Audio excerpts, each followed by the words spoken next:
welcome to the showcase of my latest project, which is a fitness tracker built in Spring Boot. Here you can see the logic for the Spring Boot application, but before we jump into that, I want to talk briefly about the UI. So the UI is fully server-side rendered, which is quite weird considering how dynamic the UI of a fitness tracker application usually is.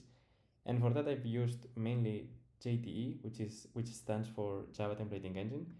It's a templating engine that's very handy because it uses Java notation, and therefore I don't have to learn a new Markdown language such as timeleaf or handlebars in order to give server-side rendering to my UI. On top of that, I also use the JavaScript library, which is called HTMX, which I've recently discovered, and I really like it because it allows us to add a lot of interactivity without having to use much JavaScript. So for example, here we have a list item, and then you can see here that in this HTML attribute, we're also adding HX trigger, which means that when this item gets clicked, it will issue a GET request to this endpoint, and the response will target the element in our DOM that has the ID exercise data container, and it will swap its inner HTML. So if we go into our controller, here you can see this is the endpoint that we're hitting, and basically the response that we'll get is a route. So if we go back to our templating part, here you can see that we have responses, exercise data dropdown, and here you can see that the response is actually HTML. So if you click this file, you can see here we're turning HTML, and as I said, this is using Java notation, so it's very easy to understand and very easy to work with. I really like JTE. So to understand that, we will jump into the UI. I've created this random user. I'm using Spring Security to secure the application, and it actually uses HTTP cookies. So if we go into application, here you can see that we have this session ID. This is the token that allows us to authenticate with the server. Then I'll just do a few things. For example, I'll follow some users that I know that have some workouts. So this way you can see what they have done. Sorry, there's a lot of random users. This is mine. So once I follow him, if I refresh, here you can see the workouts that they have done. And yeah, so it's basically like a social app where you can share workouts with different users, right? But then going back to the logic of the UI, I'll go to this section where we can create routines for our workouts. And yeah, so if I open the network tab, here you can see also, by the way, the UI is full responsive, so it can be used both in mobiles, tablets, or PC. So if I go into the network tab, let's give this a random name and a random description. Once I click this drop down or this input, you will see that I'm issuing a request to the server, and the server is sending me back the list of all the exercises that I can select.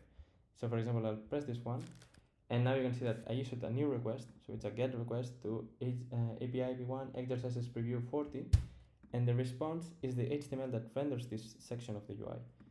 So instead of having to use JavaScript to replace the contents of the UI as I press different buttons like I would do in React, and the server sends me back a JSON, I just get HTML, and then HTMX is smart enough with the attributes that I gave it to replace the contents of the UI without having to write JavaScript. Okay, so for example, now here you have seen that once I press add exercises, I didn't issue a new request. Those are just the icons that get rendered. And this is because I'm also using JavaScript. So I have a bit of JavaScript in the application, not much, something like 2,000 lines.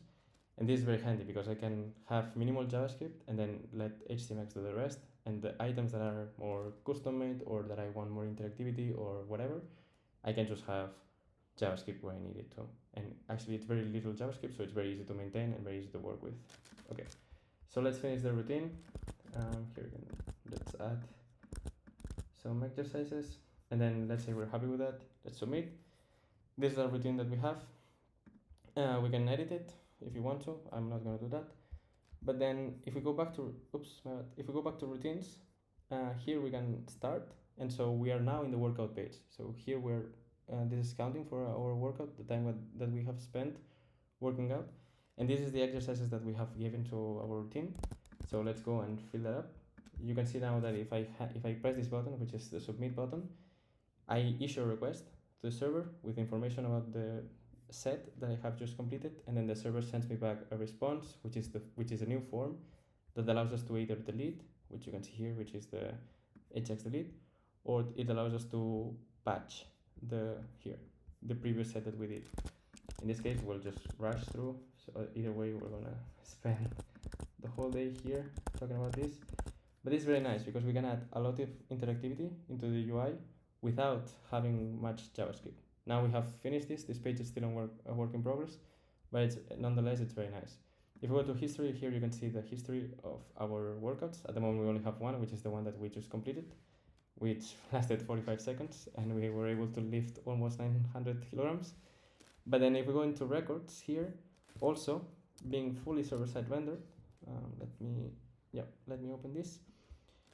You can see here, if I press app rollout workout, we'll get this page that shows the statistics. So we have the max weight, the average reps, and the ERP. Again, all this comes from the server. Even the script that renders the chart comes from the server. So it's very nice. Everything is server-side rendered. And yep, that's it for the UI.